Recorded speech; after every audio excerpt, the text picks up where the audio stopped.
सुनेत्रा पवारांची राज्यसभेवर वर्णी लागण्याची शक्यता। उद्या अर्ज भरण्याचा अखेरचा दिवस, तर पार्थ पवार, समीर भुजबळ यांचं नावही चर्चेत। लोकसभेचा निकाल अति आत्मविश्वासी भाजप नेत्यांना वास्तवाची जाणीव करणारा। आरएसएसशी संबंधित नियतकालिकातून घरचा आहेर, तर भाजपाची आरएसएस गरज संपली आहे का, ठाकरेंचा निशाणा।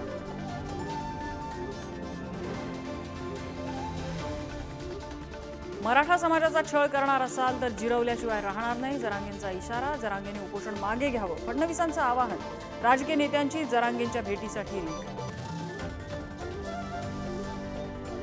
3 आठवड्यात डोंबिवलीतल्या MIDC मधील अग्नितांडव, 4 कंपन्या संपूर्णपणे जळून खाक, मालमत्तेचं मोठं नुकसान। महाराष्ट्रातील सरकारी शाळांमधील मध्यान्ह भोजनात 15 नवीन पदार्थ, तृणधान्य, कडधान्यासह गोड पदार्थांचाही समावेश। चालू शैक्षणिक वर्षापासून नवा मेन्यू लागू होणार। कॉलेजमध्ये आता वर्षातून 2दा प्रवेश घेता येणार। प्रवेश प्रक्रियेत बदल करण्यासाठी UGCची परवानगी। विद्यार्थ्यांचं वर्ष वाया जाऊ नये म्हणून UGCचा निर्णय।